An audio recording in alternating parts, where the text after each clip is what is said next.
Welcome to our webinar on how government agencies administer contracts. This is the final part in a four-part series on understanding the rules of government contracting.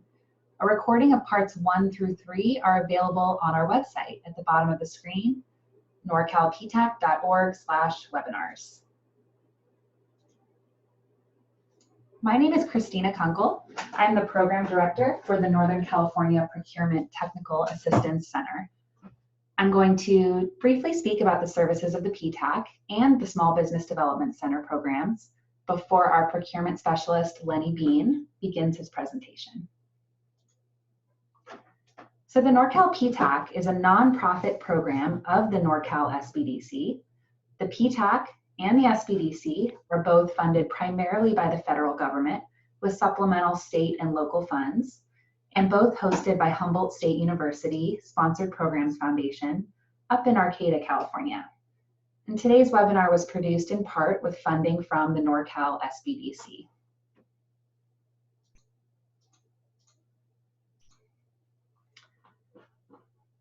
The Norcal PTAC is funded to provide free one-on-one counseling on procurement topics to businesses in Del Norte, Humboldt, Mendocino, Shasta, Siskiyou, Solano, and Trinity counties, as shown in the map on your left in green. That's our service area. And the purple dot is where I'm located up in Arcata, California. These county restrictions are determined by federal definitions of economically distressed counties. There are about 100 other PTACs across the US. And I wanted to announce we recently applied for additional funding and are hoping to be able to add San Francisco County to our service area in the next 6 months.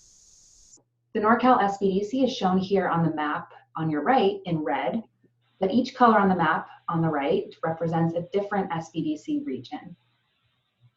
SBDCs provide free one-on-one counseling also, but on more general business topics, and may sometimes be able to assist with procurement topics. Their service area slightly overlaps the PTAC service area from the Oregon border to the Del Norte County, or in Del Norte County, all the way down the coast to the Bay Area and down to Santa Cruz County. To apply for SBDC services, click on the blue link here to find the SBDC nearest you. And this webinar, of course, was funded with support from both the PTAC and the SBDC.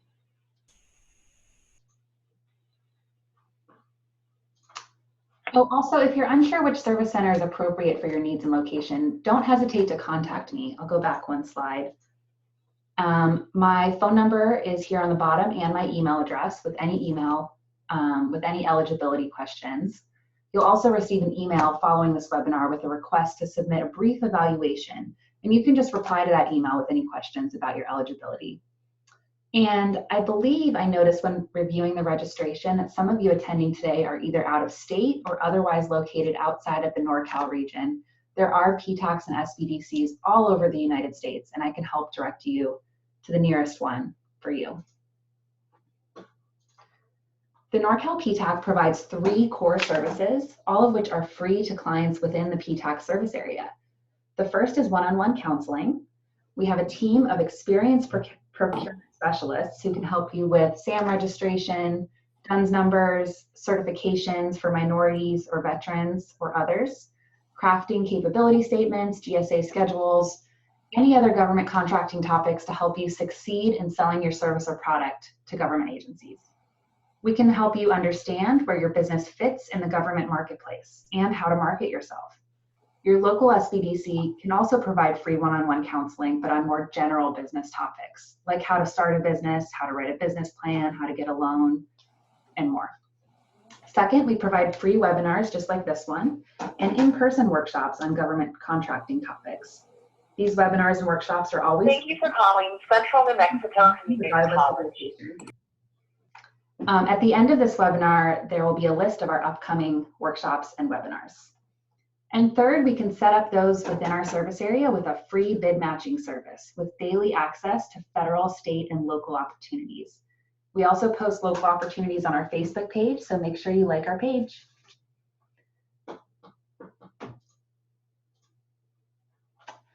And to apply for Norcal PTAC services, visit our website, norcalptac.org. Click on the big green button on the front page. Again, don't hesitate to contact me via phone or email if you have any questions about your eligibility. And the content of this presentation was provided generously by the Georgia Tech Procurement Assistance Center. So thank you to Georgia Tech. And finally, those joining us today in person are muted to avoid distractions in the background. I'm going to unmute all of you at the end to give you a chance to ask questions. If you have any questions during the presentation, follow the directions on the screen here. You just move your mouse to the bottom of your screen. There's a black bar as seen in this photo, and click the chat button on the bottom middle of the screen to send a message. Lenny and I will be monitoring the chat window, and he can answer your questions during the presentation, or you can feel free to hold your questions until the end.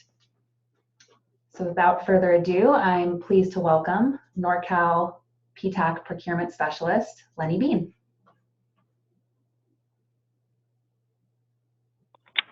Good morning, everyone. I'll stop the share here. So today, the first module we did was how the Federal Acquisition Regulation comes into being, how it becomes a regulation based on laws approved by Congress. The second module was how the Federal Acquisition Regulation, FAR, I'll refer to it as FAR, is organized. And the third module we talked about a few weeks ago was how it's used in requests for proposals and in the procurement process. So we are now at the point where you just won a contract. Congratulations. However, now we need to discuss how the contract execution as it relates to federal acquisition regulations. So we're going to be talking specifically regarding federal contracting. However, keep in mind some of these rules you'll see kind of the same thing in state and local government. However, they are different. And if you have a contract with a state or local government, make sure you understand what their regulations are, because they will be different. So a couple of viewpoints. So government's perspective is they have to have plans and procedures and how they go about getting to ensure that the contractor that they gave the award to, that you're going to comply with the contract terms and conditions. And so they have to have an overall contract administration process and plan. From your point of view as the contractor, you need a very solid contract administration plan that provides for the initial meeting of the minds and then orderly execution of the work, including getting paid, which is the nice part of the whole contract. So the initial meeting is very key. We'll talk about that. There's need to have communication throughout the execution of the contract, no surprises.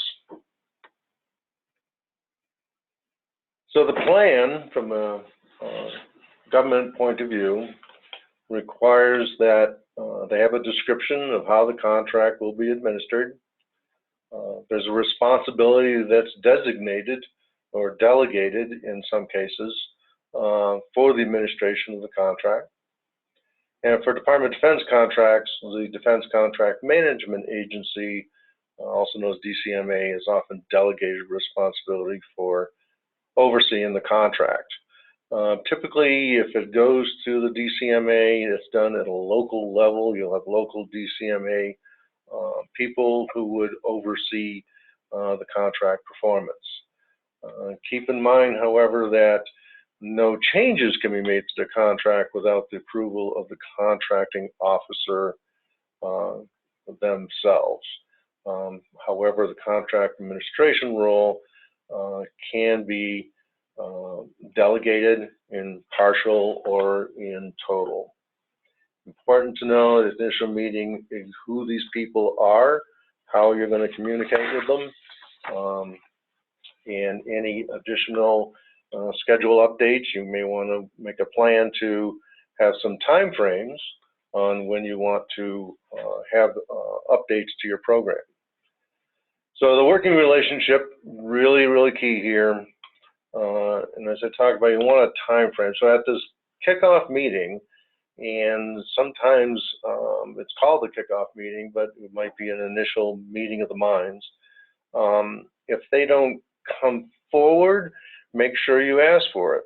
Make sure you ask for a quick meeting, because you want to know exactly who you're going to be working with and what the relationships are going to be, and how are we going to update information so that there are no surprises and that we have a good execution of the contract. So you'll see all these FARs here, and as Christina mentioned, you will get a copy of this at the end. So I'm not going to mention the FARs by they're like 42501, which is here, but I will talk to each one. In some cases on these slides, I'll be talking to a list of other FARs that drill down, but they are not on the slides themselves. So just to give you a heads up. So again, the orientation in that meeting, it helps you understand who's the authority, where the authority lies, who's responsible, who's going to administer the contract. Now, the administration is in various pieces. There's a piece that's going to look at quality control. Different organization may look at the contract deliverables. Different person could be looking at the special contract provisions, if you have any. Another one, just kind of the procedures, and here's how we're going to monitor and measure your performance. And then, of course, there's a whole different group that's going to take in billing and approve your vouchers and get you paid. So there's an actual form called a 1484. That's a good checklist to make sure you cover all of those areas, and a lot of times the contracting officer will use that form to go through a checklist to make sure there's a full understanding of both parties on who's going to do what. So partnering, it's like anything else. You want to avoid disputes. If you run into disputes or you have miscommunication, all kinds of things are going to happen to your contract, which are not fun to deal with. So the whole communication here, I can't tell you enough that it is incredibly important, and it's ongoing, and it's always going. And so, so you're kind of developing a plan for success. They don't want any hiccups either. They, because what they want is what they gave you a contract for, and that's the end objective. And if the schedule moves or something that changes, well, it upsets their apple cart as well. So sometimes a neutral facilitator can be used if and it's kind of non-adversarial, but just trying to figure out to identify those major obstacles. And you may even want to talk about that in the first kickoff meeting. Say, okay, here are the things we're going to need you, the government, to tell us on this time frame to make sure we deliver the product or service that you want. Identify any sources of conflict, get them up on the table right away, and don't just make a phone call. Do it in writing. Email is fine. Get a return receipt on that email, because you want to have a track of all the discussions that occurred. In the event you're going to need that information, and if you were asking the contracting officer to modify your contract on price, cost, schedule, what have you. So partnering is a form of what is known as ADR, Alternative Dispute Resolution. This is important concept, because you want to use a team approach with your customer to avoid those disputes. So it's an alternative way to get through the disputes. Now, passive performance. So all contracts are required to have past performance recorded by the contracting officer or the contract administrator. So you, the contractor, are to provide a copy of their evaluation, and they're going to give you a copy of what they said, and you're going to give it an opportunity to respond.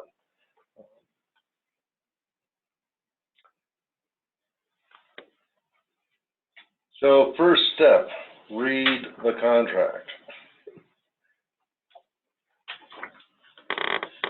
Let me go back one slide. I just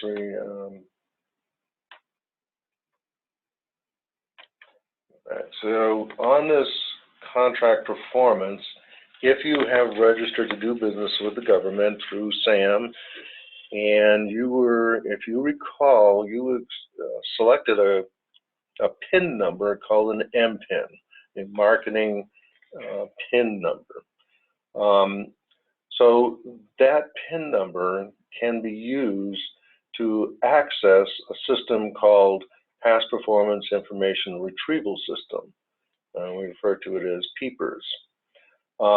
So so one of the things that in the future, if you continue to bid on things with the federal government, they're going to go into the system, the contracting officers are going to go into the system to see what your evaluations were. So it does become a record. So you got to make sure you respond to their evaluation, and because it's going to end up in the database. You have access to that database, as I said, when you registered in SAM, System for Award Management, and you selected an MPIN number. Remember, there's a 9-digit alphanumeric PIN. So that's how you access. You can see what they said on all of the contracts you have performed. Very important.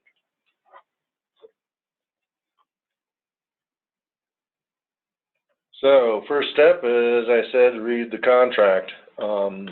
My encouragement is read the request for proposal, and before you sign that contract, and make sure you understand all the requirements. Is it the same as the request for proposal? Are there any changes? Is it still doable? Do you still have the staff to perform before you actually sign that contract? Now, however, sometimes you will have, in the RFP itself, it will say, oh, by the way, whatever you submit can automatically be sent to you as a contract once you have signed off that proposal. So it could automatically become a contract. So make sure you're aware in the RFP process and the proposal process that you understand that. So typical contract requirements, everything from deliverables, specifications, a statement of work, quality requirements, acceptance criteria, delivery schedule, how to propose contract changes, submittal of reports, some contracting requirements. Sometimes you are going to have to flow down some of the FAR clauses to your subcontractors. Need to understand which one's going to get flown down. Government property tracking. If they give you government property, you better have a method of tracking it and when it needs to be returned. Going back to the top on the right, this preparation and submittal of reports. A lot of times, this is where my clients have gotten into problems. They really didn't pay attention to the data requirements and all the reports required under the contract, and it can be a very onerous thing. Make sure in the RFP process, and then look at the contract before you sign it, what other reports are going to be required and what the timing reports are. They could be simple ones like quarterly update on contract deliverables, or it could be an update on a specification or a statement of work. And a lot of times those reports need to be approved by the government before you proceed. So that's one place. I just want to give it a highlight that various contractors have not scoped it out in the execution of the contract. So, any excuses for not performing on time? So, several reasons that obviously are excusable. things like an act of God, or they talk about the acts of the government, fires, floods, epidemics, restrictions, all in that kind of act of God category. So the penalty for late deliveries is typically lack of communication within the government. I have a client who the contracting officer was never included on what the delay was going to be, and therefore penalties were assessed on their late deliveries. And it got back down to just lack of communication on getting the contracting officer to buy in. We'll talk a little bit about it later, but only the contracting officer can modify the contract. If someone else, the contract administrator, could be a program manager in the government, they say, oh, no, go ahead and do it.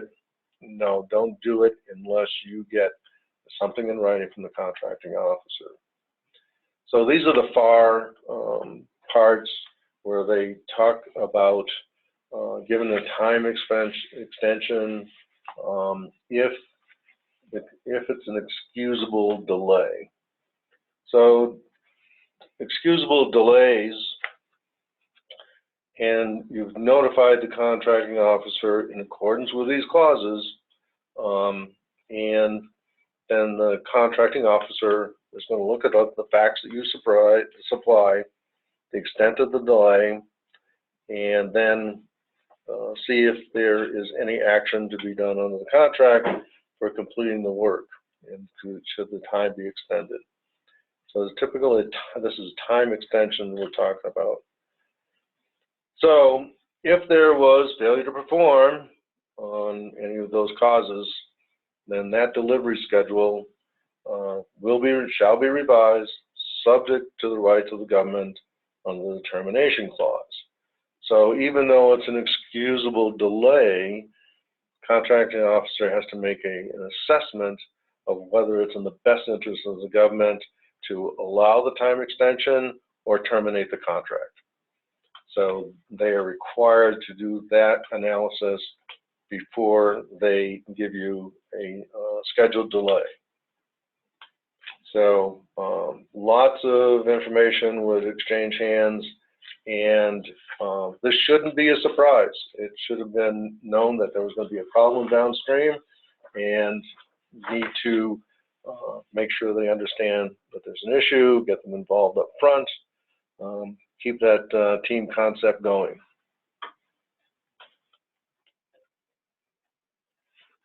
So if the government decides they're going to suspend your work or orders a work stoppage, can you get an adjustment?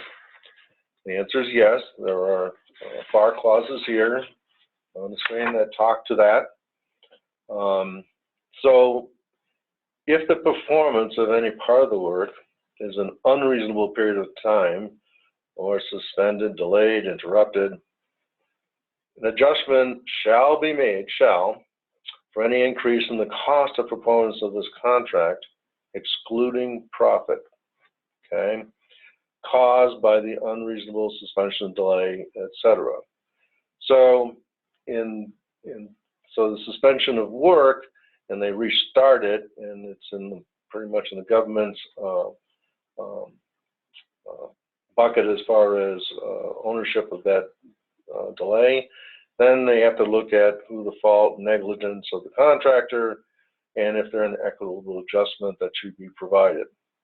However, it is any increase in cost, not including profit. And then it could also be a stop work order, and that's the -15. If a stop work order is issued, and so any extension expires, an equitable adjustment in the delivery schedule or the contract price, or both, if the stop work order results in an increase in the time required for the contractor's cost. So the contractor then asserts its right to the adjustment within 30 days Communication. So if a stop work order, and so once that stop work order is set, start collecting the impact right away of what that stop work order is doing. So after a determination of, at the end of the period of the work stoppage, you get a note say, okay, either proceed. So then you provide a claim before final payment is made under the contract. So if the stop work order is not canceled and the work is terminated for the convenience of the government, the contracting officer shall allow reasonable costs resulting from the stop work order in arriving at a termination settlement. So key here is to, if you receive a stop work order, make sure you start recording all of the impacts so that you can get an equitable adjustment on the price. If the stop work order isn't canceled and the work covered is terminated, then reasonable costs are allowed to be allow the contracting officer can give that contractor the dollars associated with that delay. So if it's caused by the government,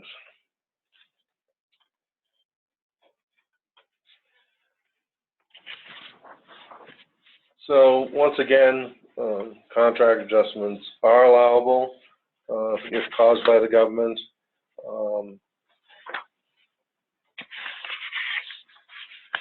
And these are the FAR parts that would cover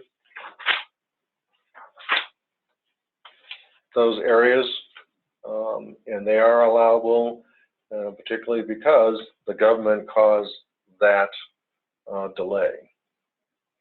So I'm going to move ahead from delays and all of those wonderful things to quality assurance. So quality assurance takes different forms.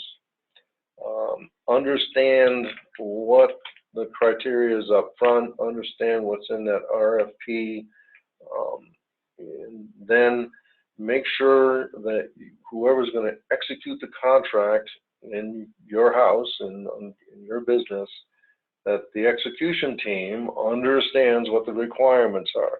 I've seen that in the past where either current clients or prior work history I've had, where if there's a miscommunication between your team on the quality requirement, that's where you get into a problem on an internal basis.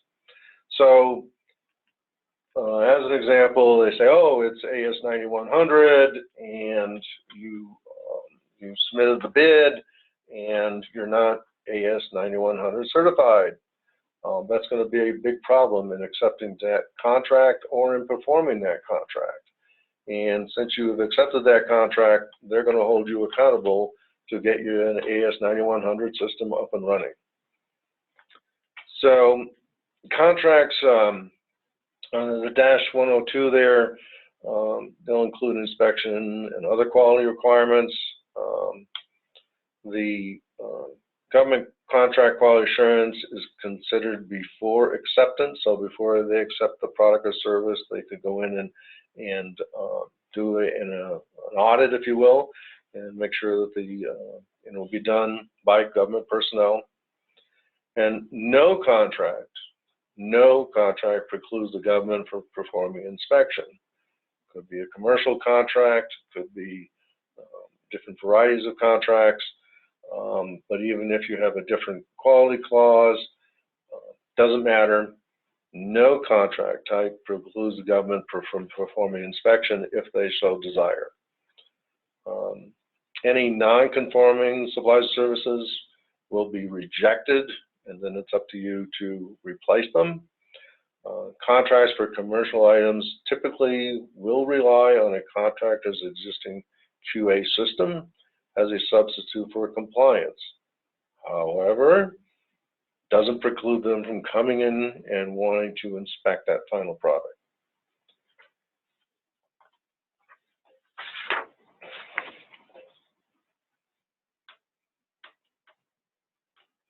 So the quality requirements to refer to the technical requirements in the contract relating to the product of the service or product, the quality, and all the other quality controls.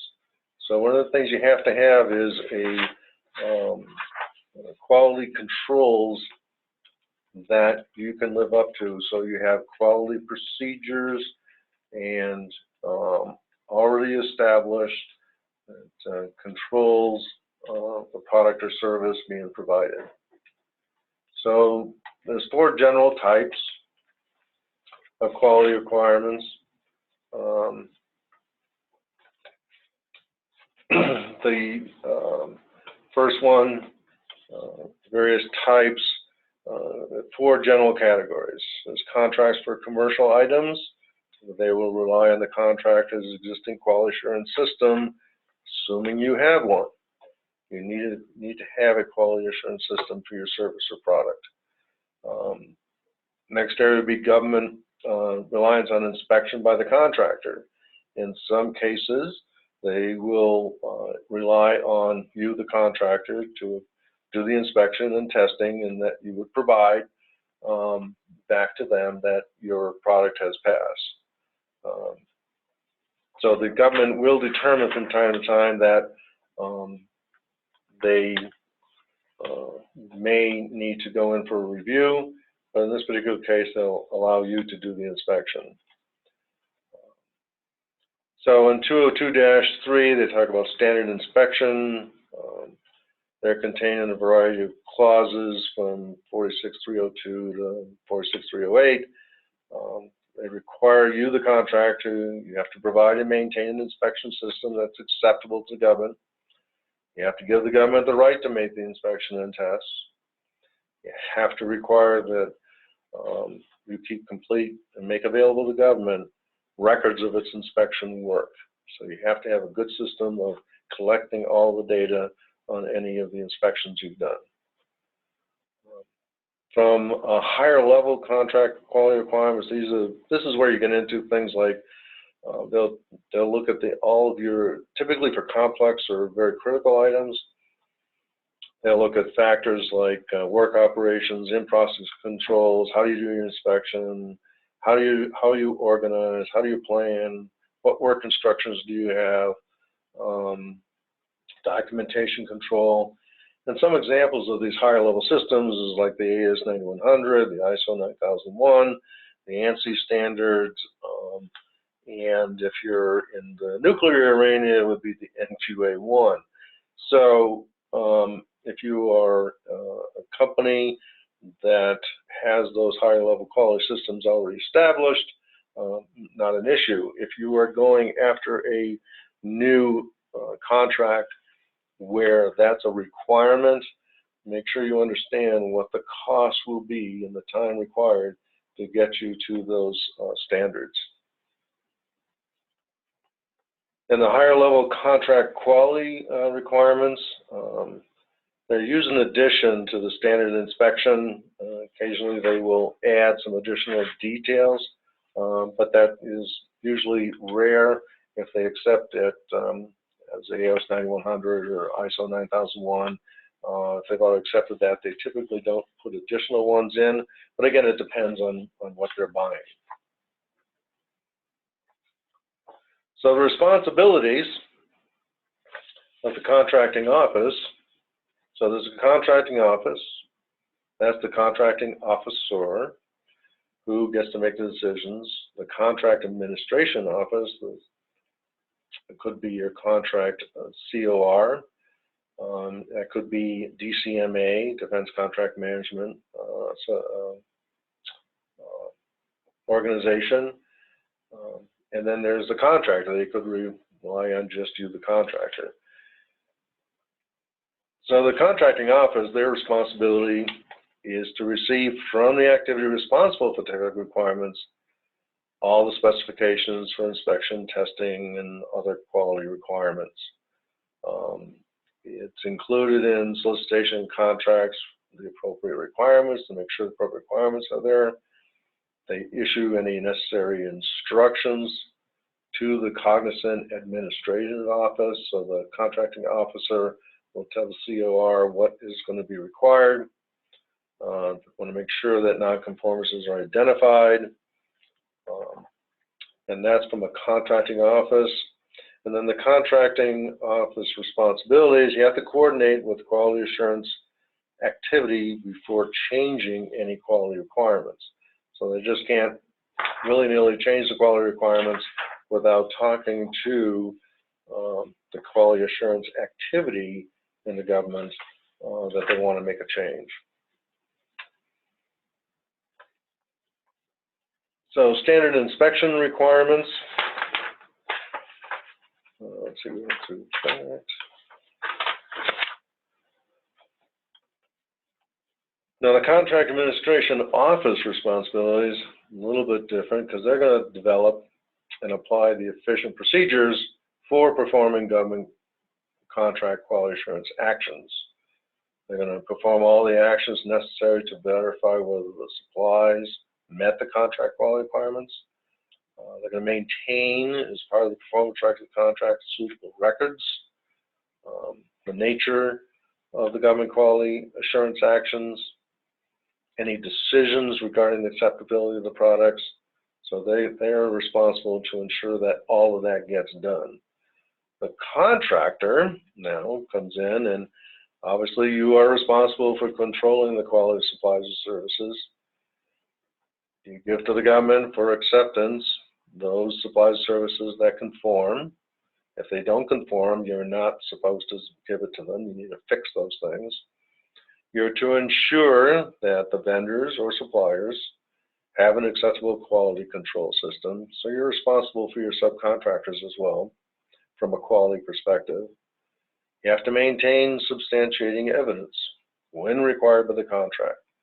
You have to provide that evidence for all conformance and non-conformance issues.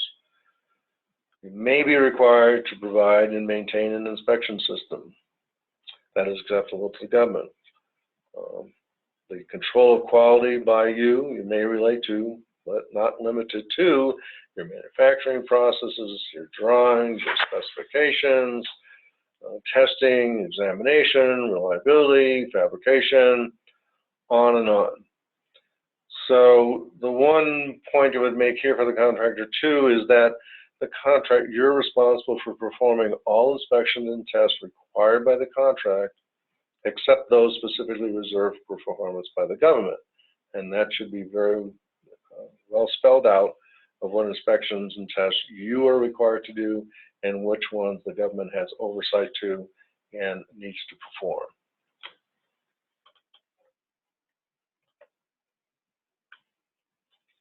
So what happens when you have a non-conformance? The product was not built to specification, it failed an inspection. So the government could reject it, give you a chance to make corrections, or accept the non-conforming supplies or services. So in the first step, so if the contracting officer should reject those supplies or services not conforming to all specs of the contract requirements.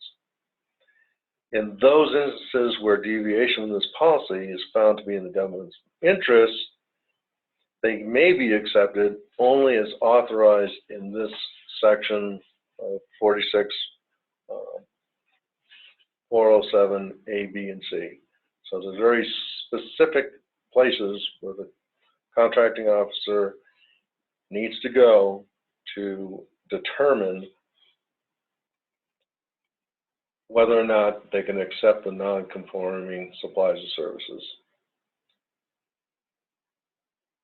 So the reason cannot accept supplies or services without obtaining consideration. So they are required to obtain consideration. Client who's been going through this and the CO is requiring consideration. And a lot of that has to do with the lack of communication during the process to get to this point. But make sure you understand that the CO has to obtain consideration because they do not have the authority not to ask for consideration. So to just let it go, it would be extraordinary contractual relief, and they don't have the authority by the Contract Adjustment Board. So there's actually a Contract Adjustment Board that the contracting officer has to go to if they didn't get consideration for those non-conforming supplies and services. So there's something that they have to go do in order to just let it go. So critical or major nonconformances, they must modify the contract to provide for an equitable price reduction or other considerations, and they must do that. In the case of conditional acceptance, so they'll withhold amounts from payments or profit to correct deficiencies and complete the unfinished work. So the contracting officer has to document in the contract file the basis for the amounts withheld. So we talk about critical, they have to get an equitable price reduction. Conditional acceptance, they have to get an amount and show the basis of how they receive those dollars to reduce the contract. Now for services, the contracting officer can consider a price or fee reduction. And this value may be used to determine an equitable adjustment for non-conforming services.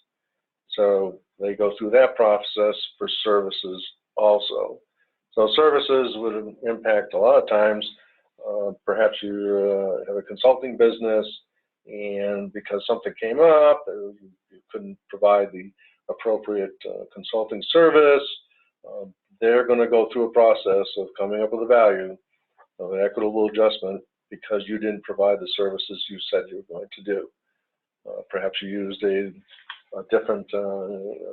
a software engineer instead of a systems engineer. And that could be a non-conformance because that person is not qualified to do that part of the work. So supplies and services, if they're minor non-conformances,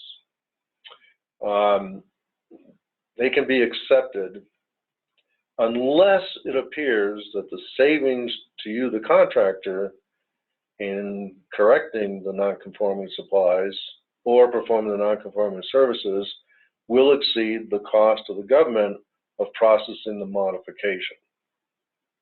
So if they allow a minor non-conformance, they need to take a look at, is this going to save you more money than will it cost the government to process a modification to reduce the value?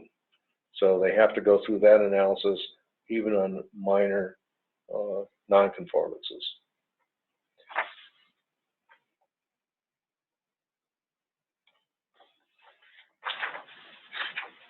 So that is from a quality point of view. Now we go into acceptance. So they're going, this is when the ownership transfers from the supplies or they approve the service. So they assume ownership of what you provided. And they acknowledge that supplies or services conform with the quality and quantity requirements we just went through. So they have to, once they sign that off, that you've done everything you said you're going to be, now the ownership has transferred to the government. So acceptance means the act of an authorized representative by the government, and make sure you understand who the authorized representative is. It constitutes acknowledgement that everything conforms, and it shall ordinarily be evidenced by execution of an acceptance certificate or an inspection or receiving report form, or maybe it's a commercial document or packing list. But there's got to be documentation, hard documentation, in order for them to accept the product or service. So there will be instructions in your contract that talk about what forms are going to be required for acceptance. This is obviously very critical to understand this, presuming you want to get paid for your work. So warranties. So warranties, and I think we've all dealt with warranties, whether it was a car warranty, a refrigerator warranty, or, but it's essentially a promise given by you to the government. And so there's a bar here that talks to warranties from the government standpoint. So the principal purpose of a warranty is to delineate the rights and obligations of the contractor and the government for defective items and services. And they also say they use it to foster quality performance. So by asking for that warranty, you don't want to have to incur costs to fix something, so it encourages you then as a contractor to improve your quality performance. So contract modifications, now we're going to shift gear to contract modifications. It's any written change in the terms of a contract. Now remember, think back, who has the right to change the terms of the contract? Only the contracting officer. No one else can tell you or tell you even in writing to move forward without the contracting officer has to provide the documentation to make it change. So modifications. So if you look at must be made right here, so squiggly here, when it says our base are not borne out. So the adjustment must be made, plus or minus, right? So they may think that an adjustment must be made because the requirements of the contract weren't completed. These can go both ways. So don't think of this as just an opportunity to add more money to the contract. So, but circumstances do change, and so a lot of times it's necessary to change those contract requirements. So a large part of contract administration activity is devoted to adapting to changing circumstances. So this may require changing contract specifications. The need of the user in the government community might have a change. Well, that's not going to work in my current airframe, so I need to update the contract specifications. Or the other thing that can happen is they will terminate. There's potential if the goods and services are no longer required. I've seen that on occasion too, where, oh my goodness, we have too many of those things in stock, so we're going to terminate this. Okay, so that can happen and has happened on some frequency. Again, only contracting officers acting within the scope can make modifications.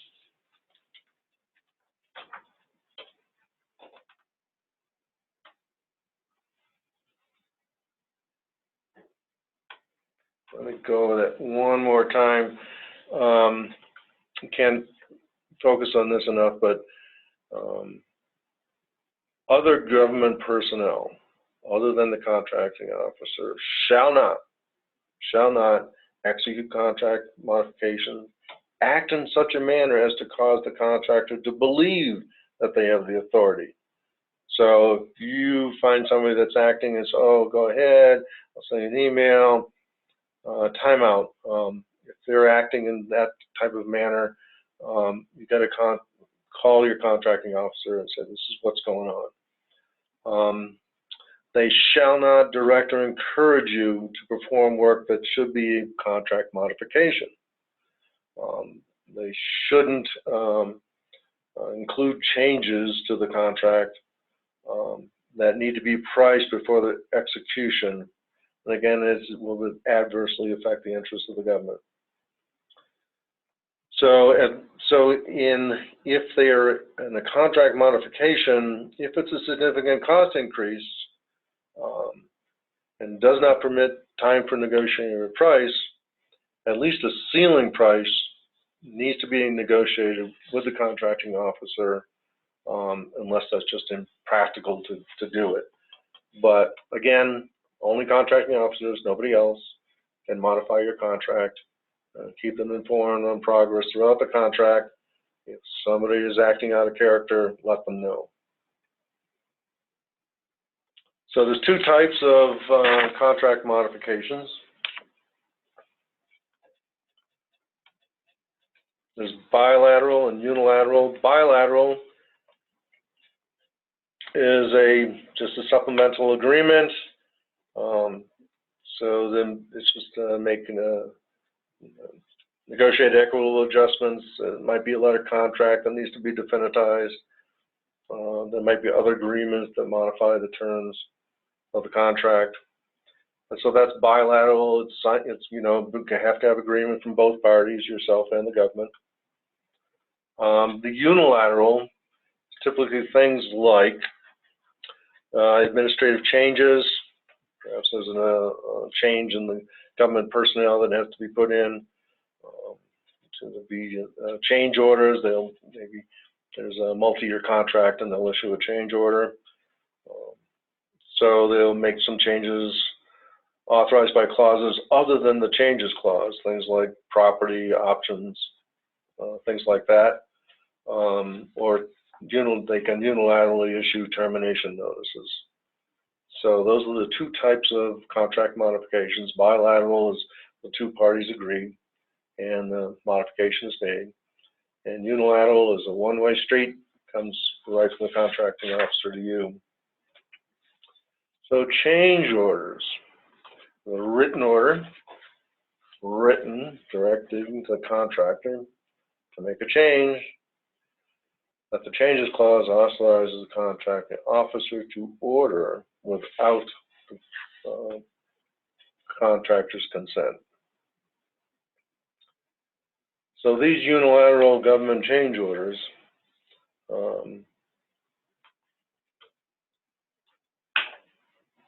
they don't apply to contracts for commercial items. So make sure to make that clear. Changes for commercial items require bilateral. So you can't make a change, they can't make a change to your commercial-based contract by just telling you to do something. You have to agree to it and to get it in writing.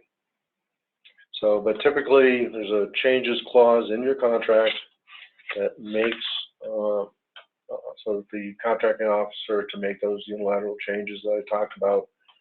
Make sure you understand what kind of changes those could be in that particular FAR clause.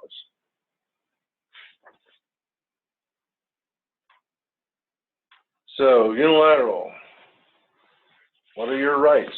You have rights if they just tell you and they terminate you. The key point here is if they send you a unilateral change. So it's an equitable adjustment they made to the price or the performance schedule, and they're allowed to do so. You have to, within 30 days of the receipt of that written order, respond to what the impact is to your contract. So I want to make sure everybody's on board here. So you can assert an equitable adjustment. So if we'll get a little bit farther down. So if you're terminated or they changed the delivery schedule, they modified something, you can make a request for an equitable adjustment, but it has to be done within 30 days.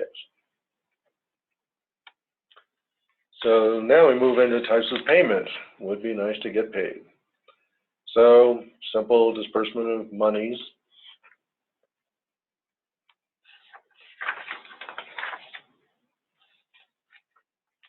So there's contracting financing payments. So this is money that they pay you prior to you providing the acceptance or transfer of ownership to the government. So in some cases, there are contract financing. So these are all non-commercial methods. So it could be an advance payment, which is really rare. It really would be if you have to get maybe a big subcontract on order or something, and they're requiring payments to get started. Occasionally you'll see this, but it's pretty rare.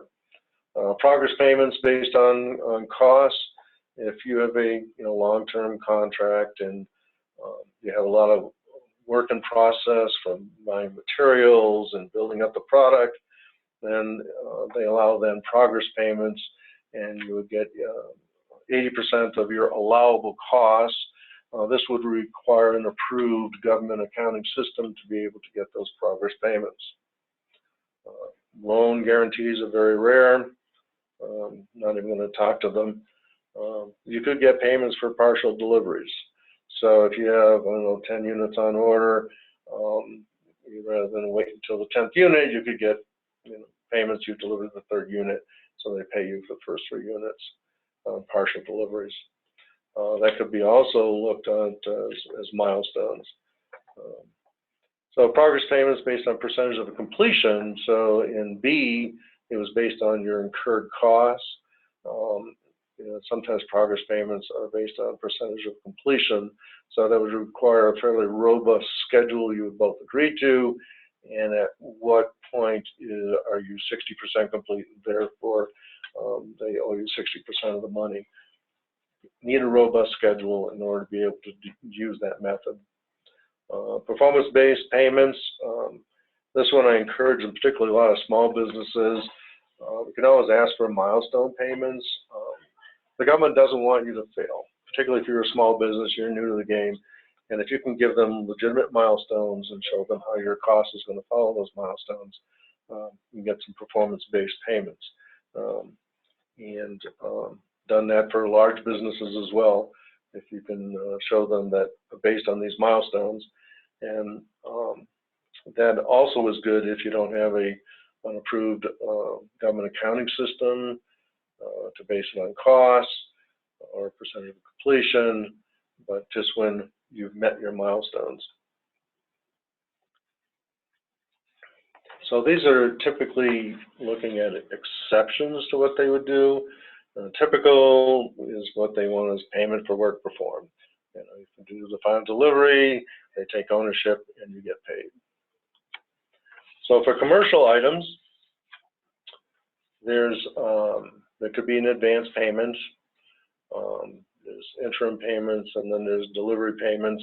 So if you're doing commercial contracting with the government under FAR Part 12, it's where you would look for how commercial is worked. This is where the FAR clauses you would go to perhaps request an advance payment or interim payments, kind of like milestones, or paying upon delivery is typical for commercial item purchases. So when they receive the product, they take ownership, they pay.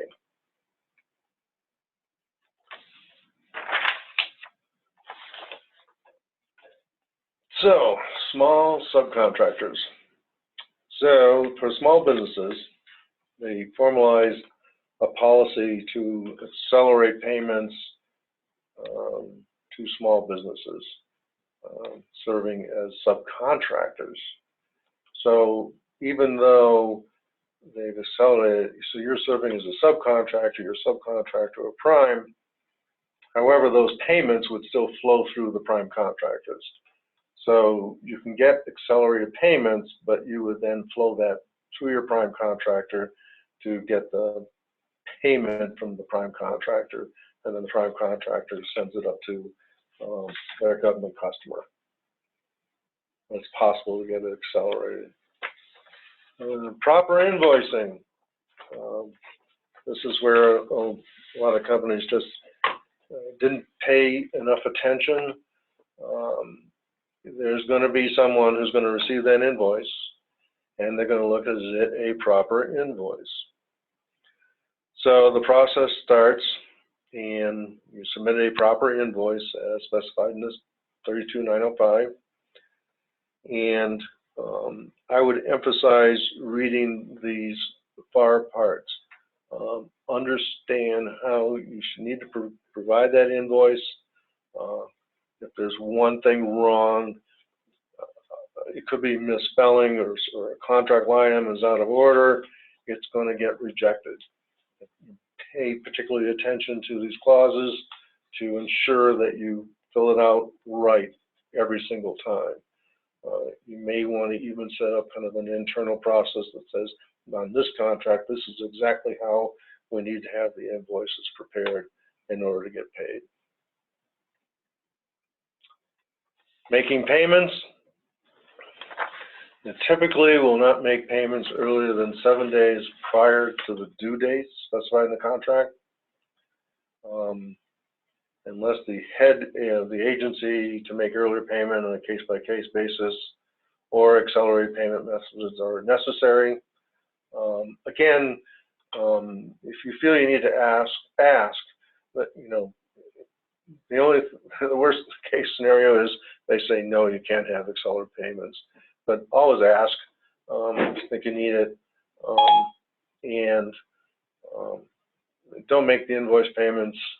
They will not make it earlier than 7 days prior to the due dates. So there are prohibitions for early payment, prohibiting early payment. They do not apply to invoice payments made to small business concerns. So that's a very important thing for small businesses, recognizing that there's a prohibition of not allowing you to get early payment. Understand that clause. Late payment liability. What happens if the government pays you late? So they have to pay an interest penalty automatically without a request from the contractor. If they've accepted the product or service, they've taken ownership. If they haven't paid per the contract terms, they are supposed to automatically put an interest penalty without a request from you. So they have to pay it. It's required by law. So here's a table of government types of government contracts and the particular payment clauses associated with them. So if you are going along and you have a fixed price, kind of commercial supply contract, you would use that FAR 52232-1.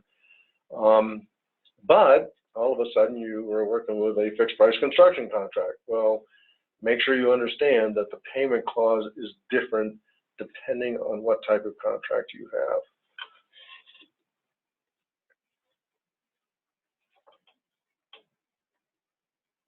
So issue versus disputes.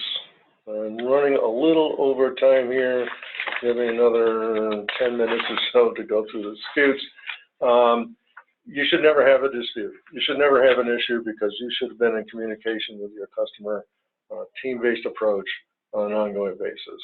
However, if there is an issue, no matter how well written a contract is, or how experienced your project team is, there's always be instances, and this is what gives rise to a contract dispute. Could be amount of quality of work, the price to be paid, the party will bear the responsibility. And so this whole thing is a fancy way of saying, as you can see, is it the government or the contractor is at fault? It's a dispute. So a claim is just a written demand. So typically disputes would be all kind of verbal and discussions, and but now this is when you get to a claim, where you have a written assertion that you are asking for additional money, and if you go to that FAR 2-101, they'll give you the specifics of how to request that relief. Resolution of disputes. They try to resolve it all contractual issues and by mutual agreement at the contracting officer's level. That's what everybody should try to do. So, however, 6 years later, you could initiate a claim up to 6 years later. However, the longer it is, people are going to change, leave, what have you, and you're going to lose your history.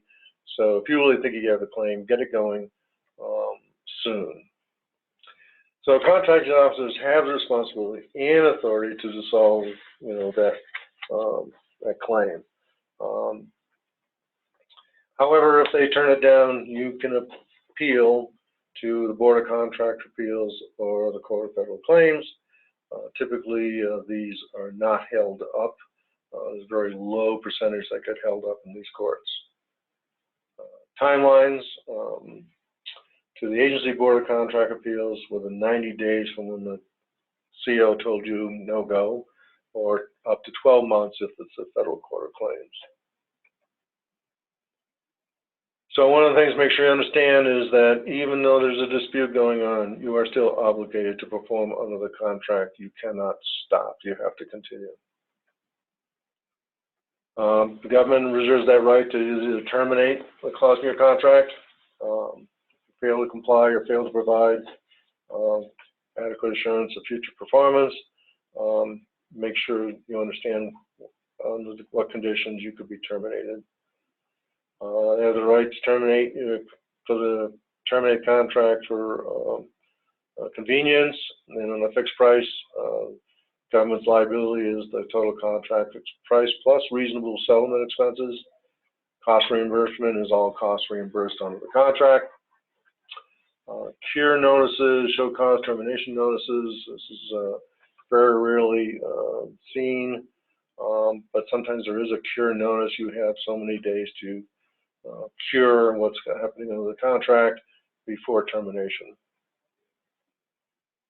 So the contract closeout time standards are in this particular file clause, and it's closing out contract is important because once you close it out, you need to then, that's how sometimes you're going to get that final payment, is after the contract is actually closed out and completed. So we went through post-awards, we went through performance evaluations, quality requirements, ad nauseum. They're very, very detailed, need to be understood. Partnering, alternative dispute resolution, acceptance, delays, disputes, and terminations and closeouts. So before I forget, I want to tell you about some of our upcoming workshops. How to do business with a large prime contractor. The webinar is coming up. That is Thursday, July 13th, and it's free. It's important for not to chase in government work, but also looking at subcontractor opportunities for small businesses. How to do business with the state of California is on August 16th. And again, these are all free. The state of California is holding 2 sessions, August 16th and August 17th. And the California Public Utilities is on Thursday, October 19th in the Reading area. This is going to be an actual event where they'll have people there, and a lot of contractors will be attending as well. So at this point, if there's any specific questions now, I'll try to take them on, or if you want and do it as well.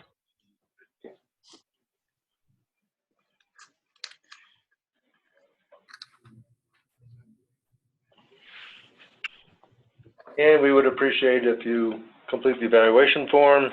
We're always looking to improve our webinars and our training offerings. So please complete it, and appreciate your input.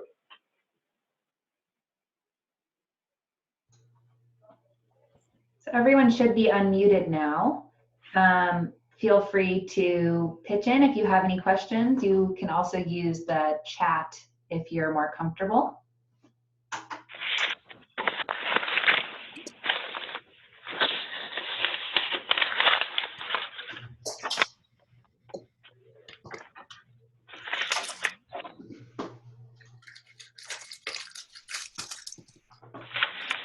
Okay. Well, if anyone has any questions that they think of after the event, feel free to reply to the email that you should have just gotten in your inbox. On that email, there is a link to the slides, which have already been posted, and the webinar will be posted on YouTube later today. Thank you so much, everyone, and thank you, Lenny. Have a great day.